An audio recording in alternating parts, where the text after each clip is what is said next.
Hi everyone and welcome. Today I'm going to go over all the books that I plan to read in September. Now, before I get into the list of books, a little disclaimer, and that is that I have been in a reading slump for the last couple of weeks, especially August has been the worst month so far. So that's why you haven't seen new videos of me for the last 2 weeks, I think, because it's very difficult to make videos about books if you're not reading books at that time.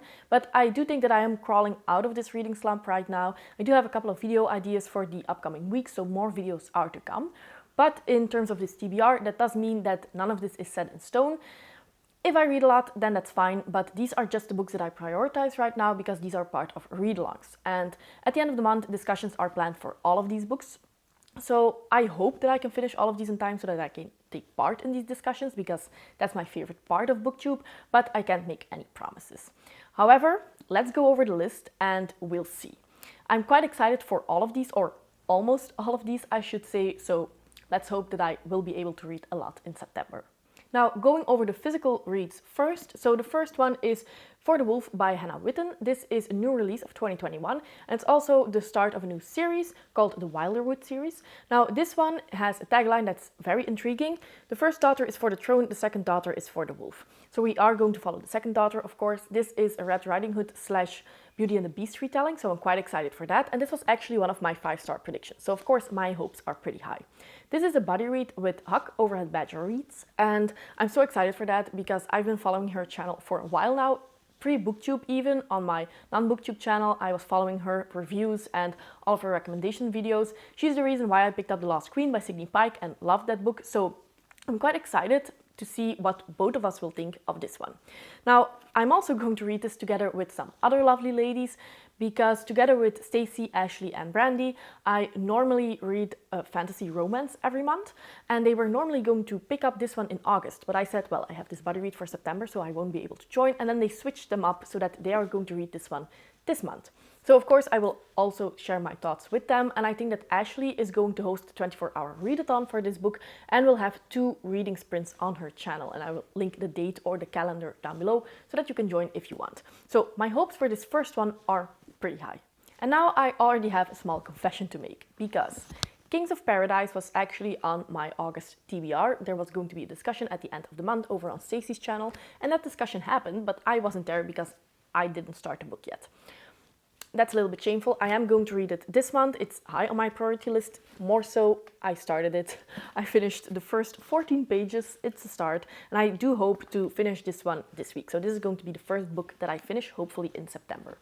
But of course, since it's a read-along, we're also going to read the second book, which is Kings of Ash.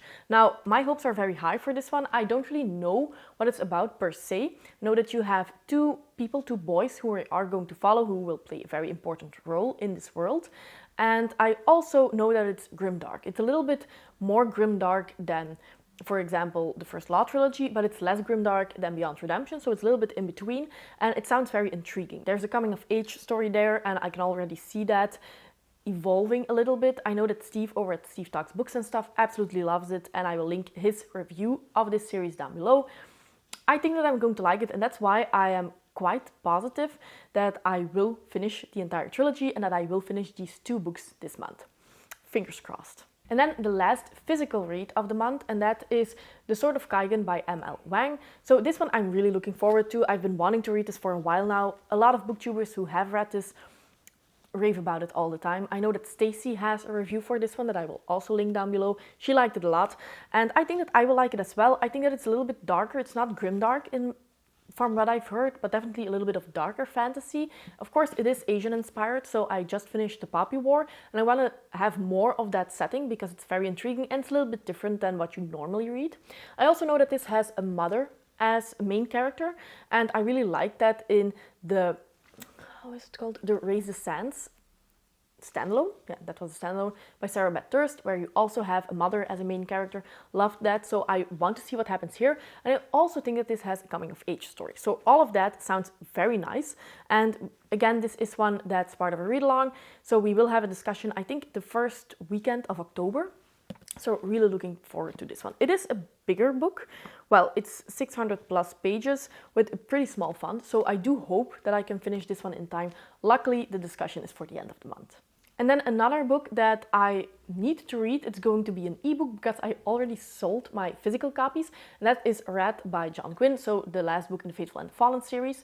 Now, this one was normally going to be read in August, but none of the people who are participating really love the series, so all of us basically decided that we are going to let a little bit time pass so that we hopefully are a little bit more excited to pick up this final book. Now, I have very low expectations for this one, but I'm also a little bit hopeful because how the third book ended, everybody was on different spaces that I would have imagined them to be based on the first 3 books.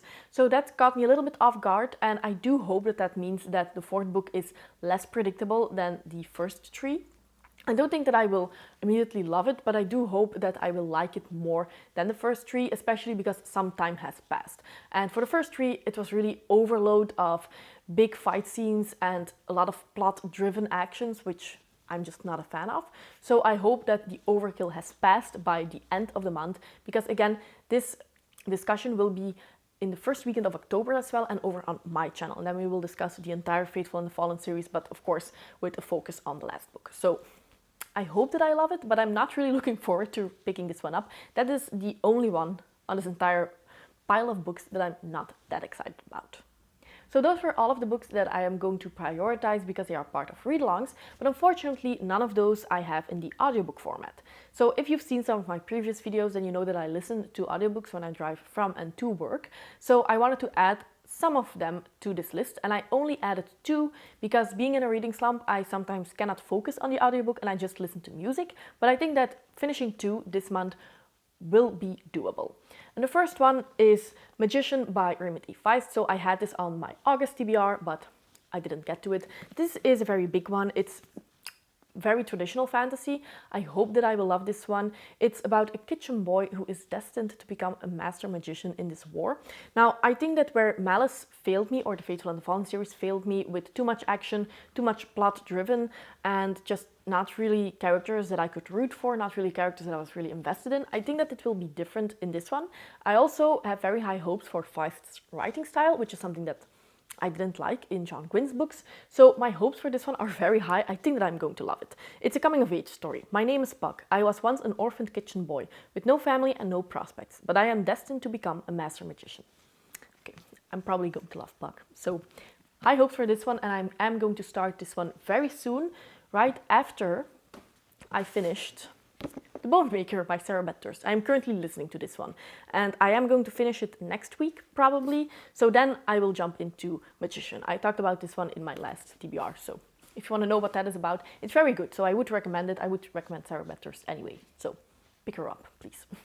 And then the last book that I am going to listen to on audiobook is The Queens of Innis Lear by Tessa Grattan.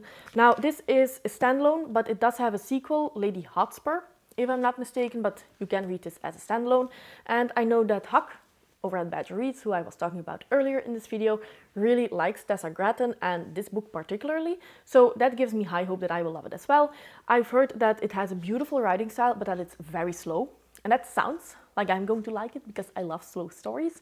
Also, you follow 3 siblings, daughters of the king, if I'm not mistaken, and all of them are very distinct. They have a very clear personality trait. And what happens after, I think, the queen is poisoned, and some of the daughters think that the king is the one who is guilty of this crime, and some think that he isn't guilty. So it's quite intriguing, and I have read 2 books with 3 siblings as the main characters before. One of them was Sister Song by Lucy Holland. Earlier this year I read that one, and I absolutely loved it, one of my favorite books of this year. And then the other one was The Once and Future Witches by Alex E. Harrow, and I didn't like that one at all. So I was going to do a dual review of the 2, but now that I'm reading this one, I'm thinking that after I finish it, and if I see similarities, I might do a triple review. I don't know, we'll see.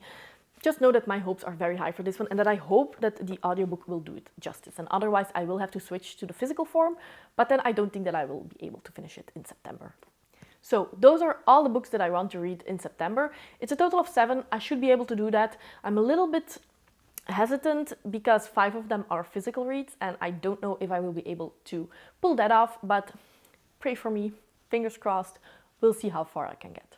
Please let me know what you are going to read in September and what you are looking forward to if you have a TBR or anything like that, or what you are reading right now. And also let me know if in the summer period you have issues with being in a reading slump, or if you don't know that. And if that's the case for you, you're one lucky person. As always, I hope that you enjoyed the video and see you next time. Bye!